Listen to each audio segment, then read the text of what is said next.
Well, this is my very first literary festival in India. Incredible. And probably my last. And today I'm going to talk about my favorite subject, me! No, I'm going to talk about my books.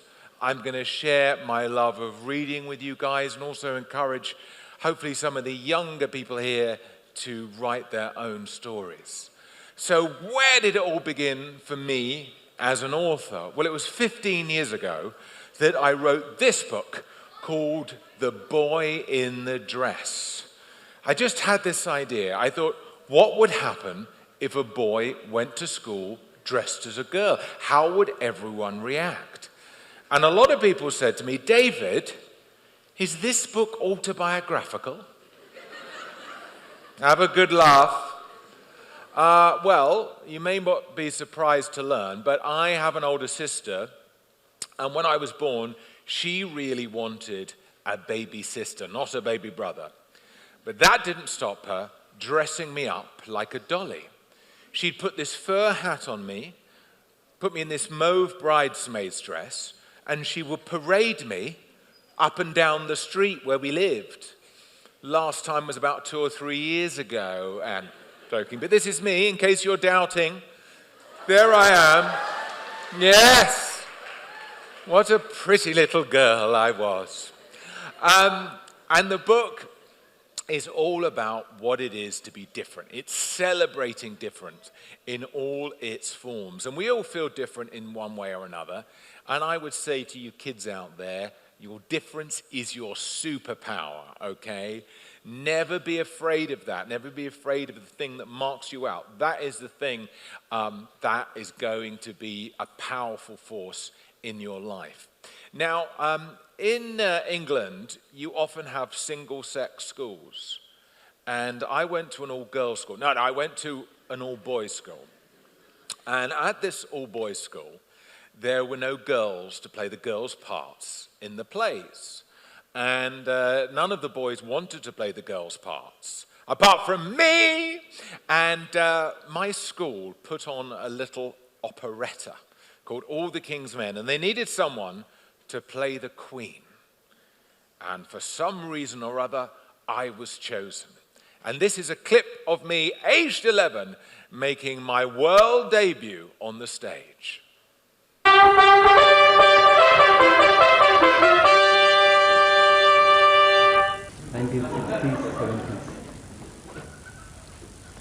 What are you going to call it? I beg your pardon, Majesty. It must have names. All the horses, all the cannons, even the wagons have names. I hadn't thought. Something impressive, classical perhaps. My 3 big cannons are named after my wife's dogs, you know. There's Bluebell, Verity... And little pretty boy. How very charming, but not really suitable.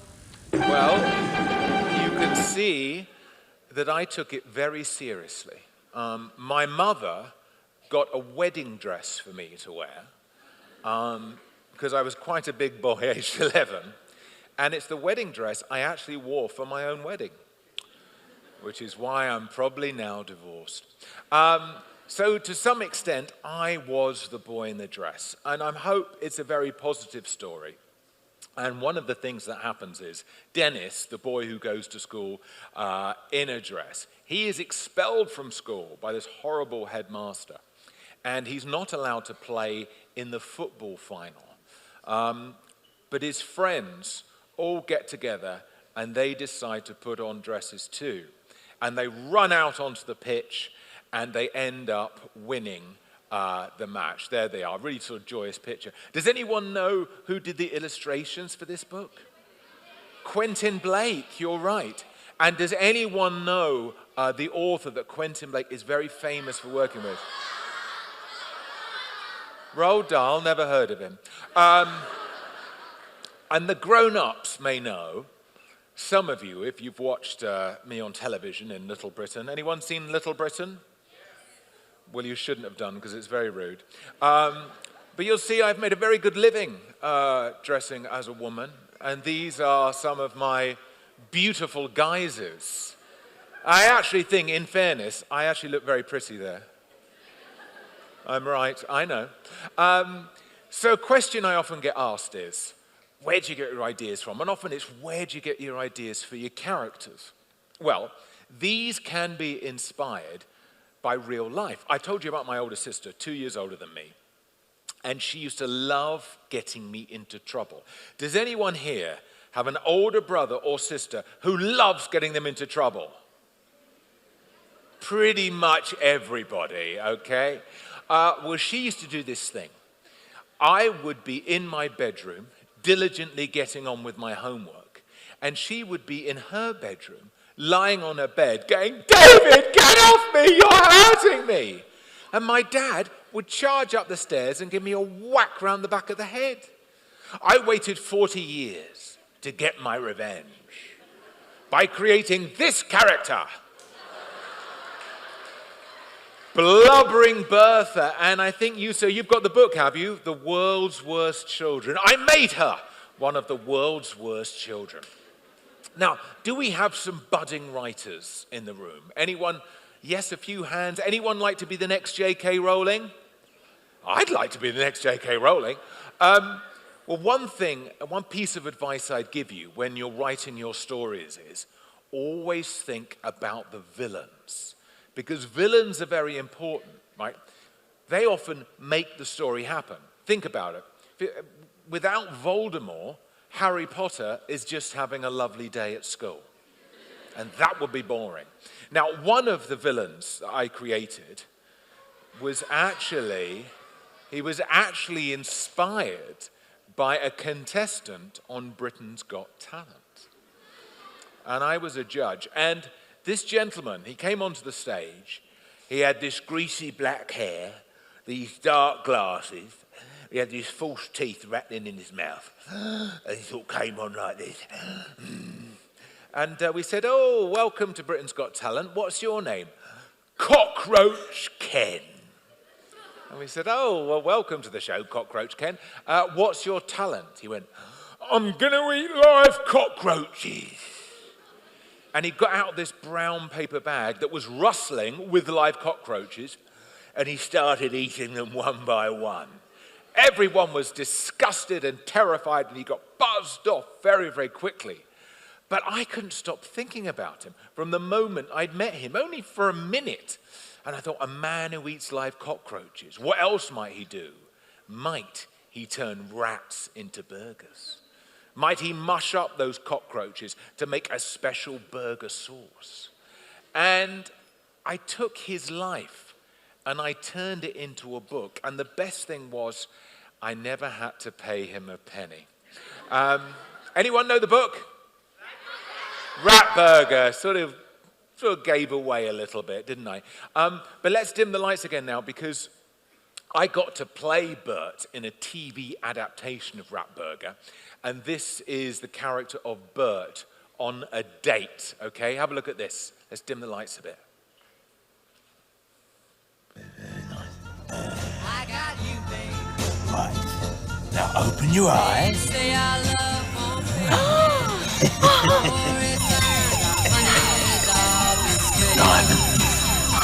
look with your eye. I guess that's so we don't have a plot, but at least I'm sure of all the things we got.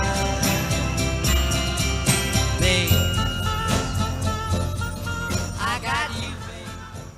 What a romantic, eh? So that's characters.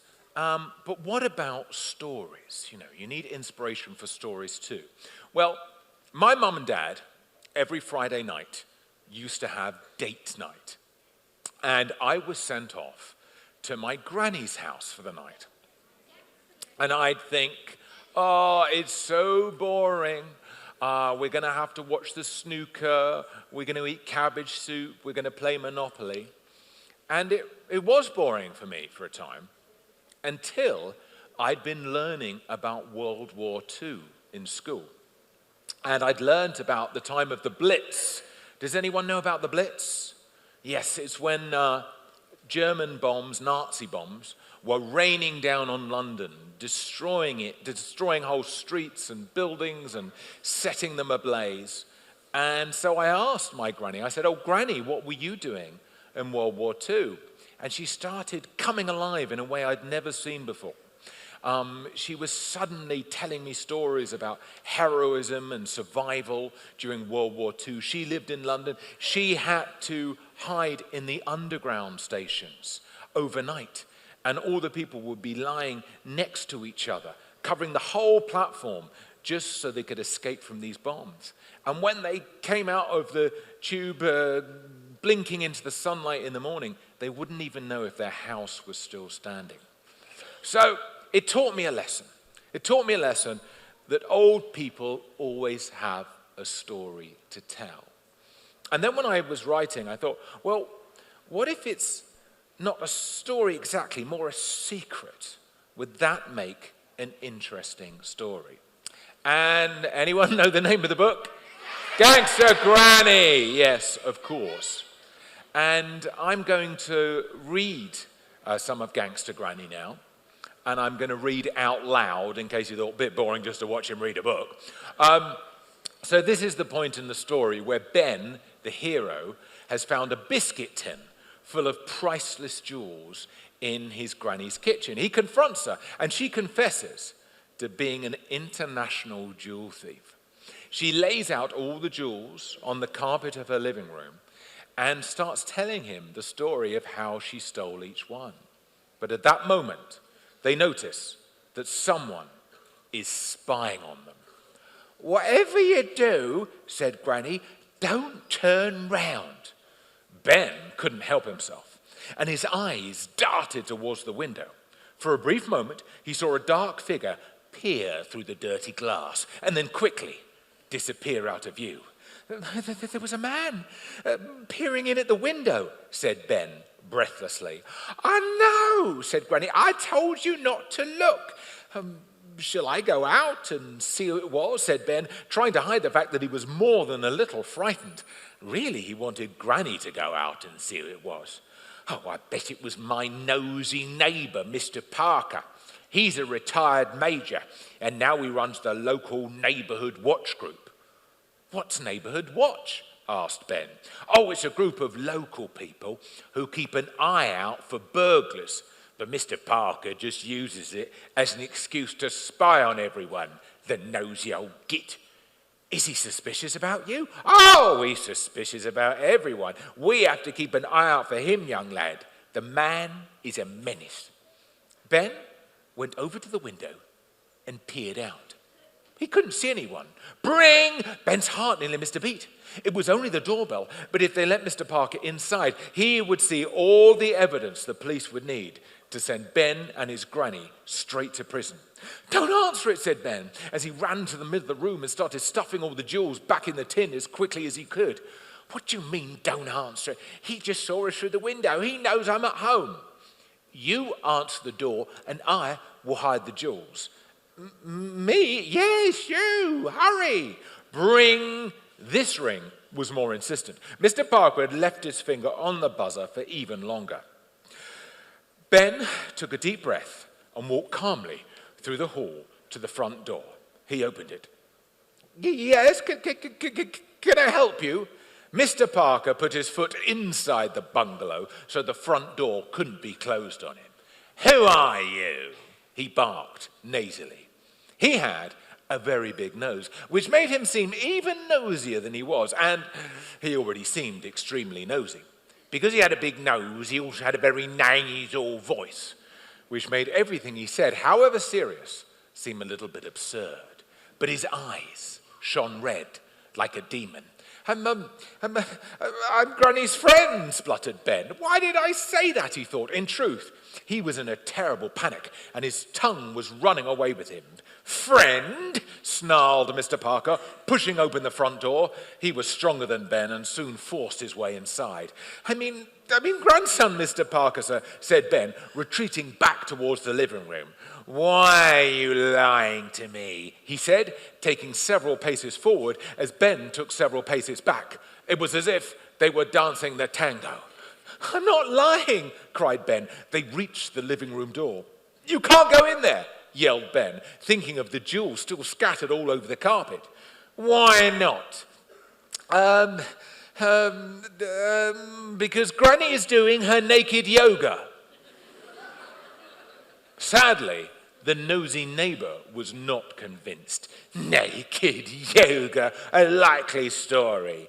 I need to talk to your grandmother right away. Now get out of my way, you nasty little worm of a boy, he said as he shoved the boy aside and opened the living room door. Granny must have heard Ben through the door, because when Mr. Parker walked into the room, she was standing in her bra and knickers in tree pose. Mr. Parker, do you mind? She said in mock horror that he had seen her in a state of undress. There we are. Bit of Gangster Granny for you guys. Thank you. Thank you very much. Excuse me 1 second. So that brings me to a series of books that I have written called The World's Worst. Oh, some of you are holding up your copies. What's that? Thank you, World's Worst Children. Some of them are here today in Chennai, clearly. So yes, I've written quite a few of these World's Worst books.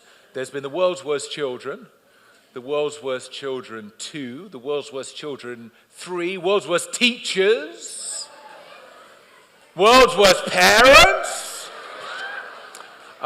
We also have The World's Worst Pets and The World's Worst Monsters. The expression we use here in England is flogging a dead horse. There's a lot of these books. Now, the reason I've come to India, and Chennai in particular, is I heard that this place is home to some of the world's very worst children. Parents, is this true? Yes? No? Well, I wondered if any of you kids here today would like to nominate their brother or sister. Oh, I haven't even said what about yet. To be in the world's worst Indian children, which is going to be my new book. And if you have a funny reason, so think about the reason, you know, a little bit more than they're just annoying, something that they've actually done. A little story about them, perhaps. So if that is the case, and your brother or sister is in the room, please keep your hands up, and I will come amongst you with my microphone and hopefully hear some of these stories. Well, there's a boy here who seems super, super keen to tell us. Yes, you. And is that your sister there? No, it's your girlfriend.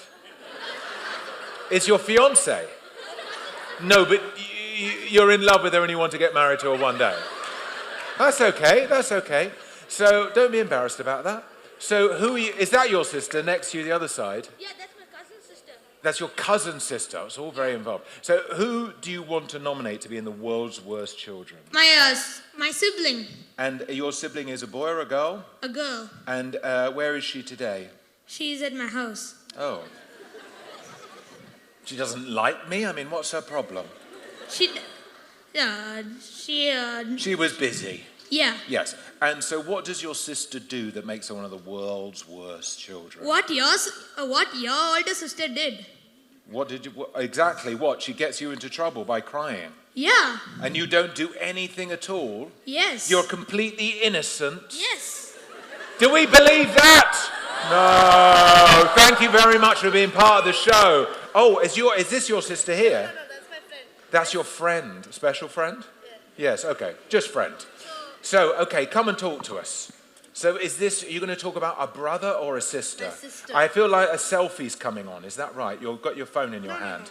No? Okay, all right, fine. So this is you're going to talk about my sister. Is she older or younger? Older. And what does she do? She's in 10th and she's just tortures me. Say that again, sorry? She tortures me. She doesn't trust you? Tortures. Tortures you! Physically or mentally? Both. Both? Blimey, we're getting some truth today here, aren't we, India? So what does she do physically to torture you? Last night, we were going to sleep and we switched off the light, but then she forgot to close the door.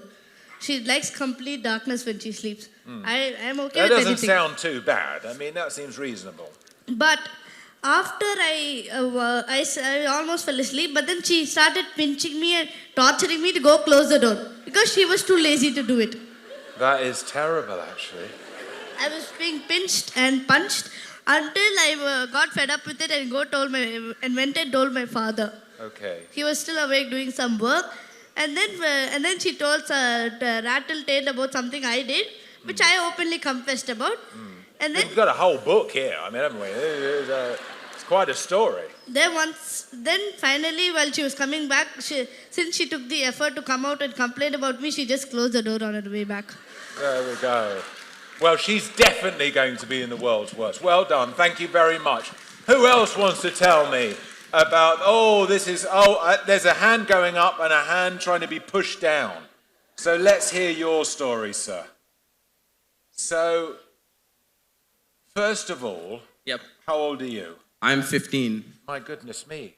Shouldn't you be out there having a drink or something like that? No? No, huge fan of you. You've been dragged along here today. Okay. Yeah. So, is that your brother there? Yep, that's him. Do you want to come and join us? Because you might have something to say about your brother. Here we go. Let's see. So you're nominating your brother, and so what does your brother do, make him one of the world's worst?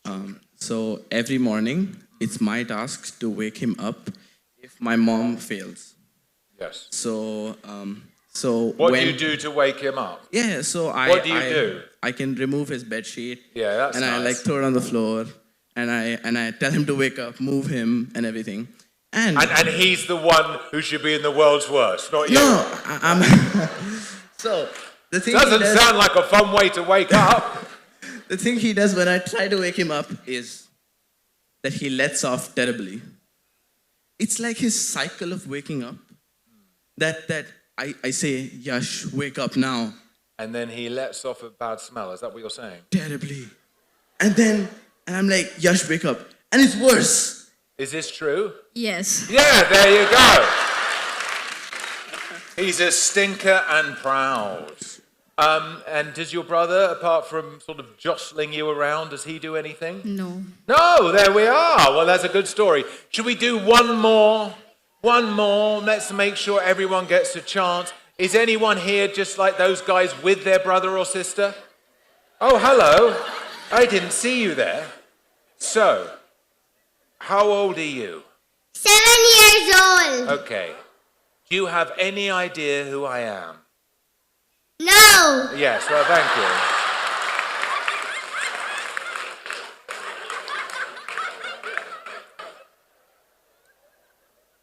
And what would you like to say? Is it your brother or sister you're nominating for the world's worst? Sister. Okay, and what does your sister do? She studies every day. Oh.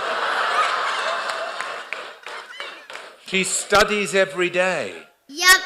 And that must really annoy you. Yup. Let's hear. This is your sister here, is it? Okay. My sister is with the brown backpack. Yes, I can see her. Yes. Do you want to stand up? So you study every day? Yes. What do you want to do when you're older? I don't know. You don't know. I don't know. What do you study? David Walliams books? No. Who is your favorite author? I haven't decided. Well, I'm standing right here. I mean, you can lie if you want to. Who's your favorite author? Hello? Hello? Jane Austen. I would like to give it. Just sit down. Should we have one more? Is your brother or sister here? No, but you want to tell me anyway. Okay. So, who do you want to tell us about? A brother or a sister? My younger sister. Your younger sister, and she's not here right now? She's not here. No, okay. So what does your younger sister do? Every day, when I'm reading one of your books and I'm eating, she'll complain to my mother saying, Anika is reading and eating. And how old is she? 37 years old. 6. 6 years old. And do you have a favorite author? Yes. Who? I mean, is it so hard?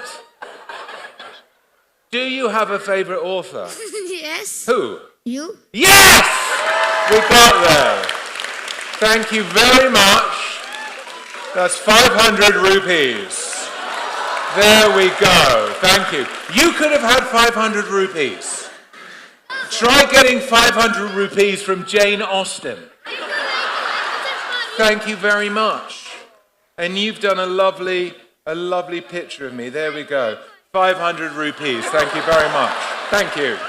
Thank you. Thank you very much. Okay, I'm going to keep that. Thank you very much for being such a big part of the show. Do you think later on, kids, we should do a little section called The World's Worst Parents? Parents, would you be up for that? Getting a little bit of hostility. Okay, so I am going to read now from The World's Worst Children. And we had those brothers there who told the story about waking their brother up in the morning and then him making these terrible noises. Well, this is a story a little bit like that. This story is called Windy Mindy. And it's about a girl who has, like you, an amazing talent for breaking wind. And she has lots of names for her wind. She calls them bubble bombs, underburps, trouser toots, bench warmers, little Tommy squeakers, and bottom yodels. And Mindy discovers that if she puts a tuba, which is a big brass instrument, next to her bottom, she can actually play a tune. It's a true story, and her music teacher, Mr. Tinkle, he hears her play, and the sound that she makes is so incredible, he thinks he's found the next musical superstar. So he decides to launch her glittering career at the Royal Albert Hall in London. And finally the day came. Windy Mindy was to make her world debut on the stage. In Mindy's vast dressing room backstage, there were some last-minute preparations.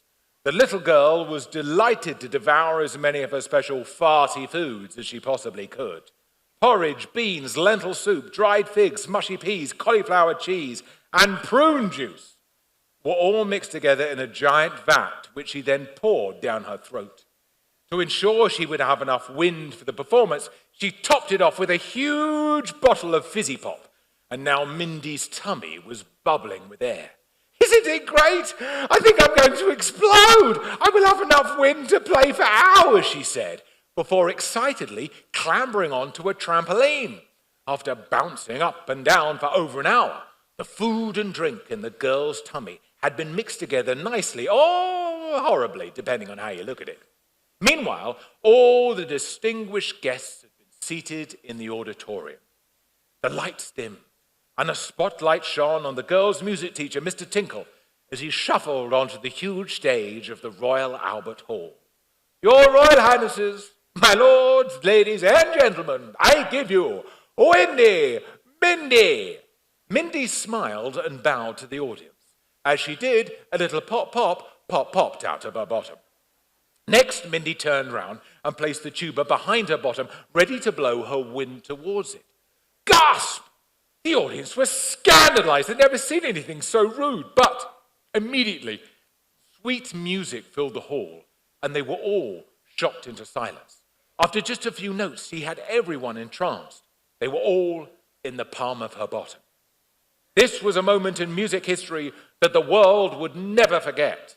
But after all that gassy food and fizzy pop, plus, of course, all that bouncing up and down on a trampoline, Mindy's wind was particularly fierce. The smell was so appalling, it actually burned your nostrils as it went up your nose. Needless to say, this is the point in the story where things began to go horribly wrong. Suddenly, the music teacher noticed that one by one, the rows of audience members were withering like dead flowers. The stink was hitting them like a tidal wave. In no time at all, the entire audience had passed out. Mr. Tinkle rushed onto the stage to make Mindy stop, but the wall of smell floored him in an instant, and he fell off the stage and plunged into a piano in the orchestra pit. Suddenly, Mindy realized that, As much as she wanted to, she just couldn't stop blowing off. Her bottom was buzzing way out of control, and her bubbly tummy was expanding at an alarming rate. Nothing could hold the gas back. Her bottom was about to go nuclear. There was an eerie silence for a few seconds before Mindy shot so much air out of her behind so unbelievably fast, she actually took off like a rocket. The gas propelled her and her tuba up into the air. She smashed through the domed roof of the Royal Albert Hall, zoomed up through the starlit sky at lightning speed, heading straight for outer space. Up there on an international space station, the astronauts on board reported hearing some rather impressive free-form jazz music. Thinking it might be alien life attempting to make contact, they put on their spacesuits and rushed outside, only to find themselves gazing open-mouthed in shock at a little girl hurtling past, with a tuba behind and a look of terrible panic on her face. That was the very last sighting of Windy Mindy. So what is the moral of this tale, I hear you ask? Well, it's that there is absolutely nothing funny about breaking wind, which is why I would never write a story about it. There we go, bit of the world's worst for you. Thank you very much. So, I'll just tell you quickly about some new books I've been working on. I worked on this book called Astro Chimp, which is out here. Does anyone know what the very first animal in space was? Does anyone shout it out? A dog. What else have we got? A chimpanzee. What have you got? A what? A monkey. All really good guesses. What's that? A what? An octopus? Well, actually,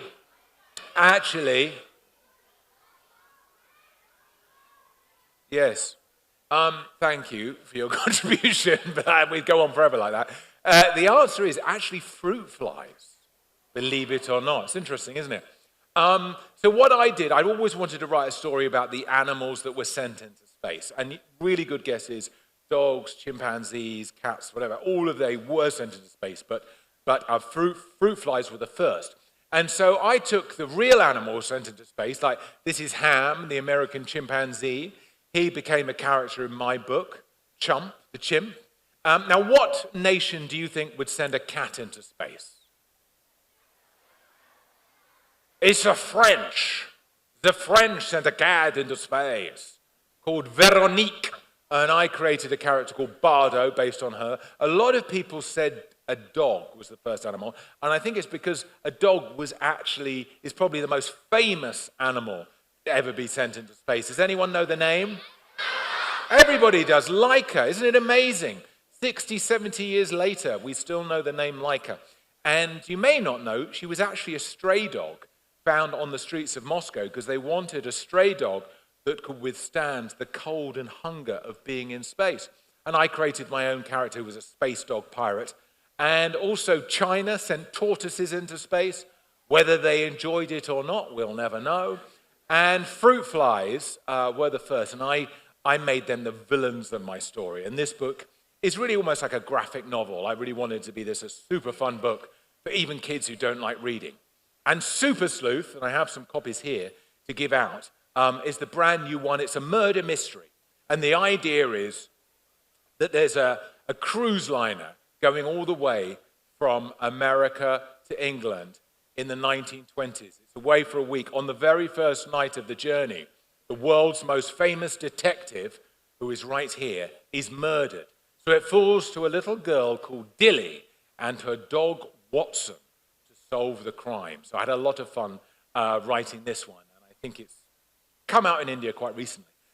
So I just wanted to also share a few letters with you before I go. Now, if you're lucky enough to be on TV or write books, and people read them, people write you letters. Now, often they're really nice letters, but not always. And those are the ones I'm going to share with you today. Okay. Dear David Walliams, I love your books, but I got one book, wasn't very good. The name of the book was Billionaire Boy. It just wasn't that funny. I didn't really think it was that good. But I love your other books like Gangster Granny and Demon Dentist. I'm getting more of your books. Back to Billionaire Boy. I didn't really think it was funny or that interesting. Thank you sincerely, Molly, aged 8. Well, thank you, Molly. That really cheered me up. This is another one. Dear David Walliams, my name is Pearl. I'm writing to you because you're my second favorite author.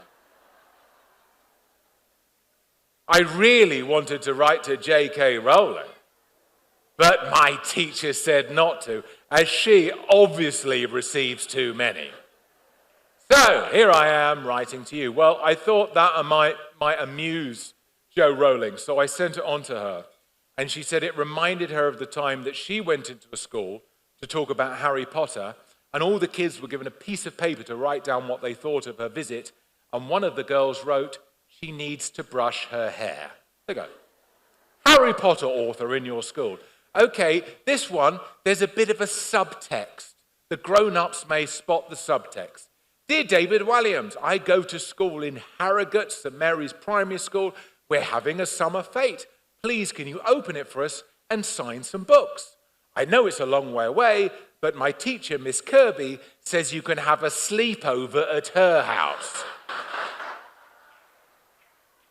Well, me and Miss Kirby are now married, and we have 17 beautiful children. And this is the last one I'm going to share with you. This is from a grown-up lady in the Philippines, okay? I like you so much. I'm watching you on YouTube every day, especially Britain's Got Talent. You look so handsome for me. I love you because of your age, your smile, your shape, in brackets, quite fat. Yeah, have a good laugh. Get out your system. So there is a tiny bit of time left, I think, to do a few questions. It says here I've got 3 minutes and 42 seconds left. So does anyone want to ask a question? We can probably do a few. There's a boy here. Let's get the microphones to these folks. There's a girl here in the white. Have you got the microphone? You give it to her. Or shout out your question. I can repeat it. Here we go. What's my favorite book as a child? Charlie and the Chocolate Factory by Roald Dahl. You can't get a better book than that. Okay, so there is a book for you if you want to come up. Let me come amongst you, otherwise, it's going to be a riot. Okay. What's your question? What's your question? Do you want me to come back to you? Okay. Oh, here we go. We do have a riot now. Okay. All right. Okay. It's all gone out of control. Okay. So what we need to do is, guys, because obviously we're now in riot stage, if you just all be as quiet as possible so we can have a chance for everyone who can to ask a question, okay? And we'll be as quick as we can. So that's your book. Do any of these microphones work? Okay. I think I just have to give out some books and then I have to say goodbye to you. Okay, guys. Okay, guys. Sorry. It all went a bit pear-shaped at the end, but there you go. There you go. There you go. There you go. There you go for that little girl there. There you go. There you go. There you go. Okay. There you go. Well, thank you so much for being an amazing audience today. We were going to do questions at the end, but it turned into a riot. But you know what? I think we had a nice time. You've been an amazing audience. So please give yourselves a massive round of applause. Thank you very much, everybody. Thank you.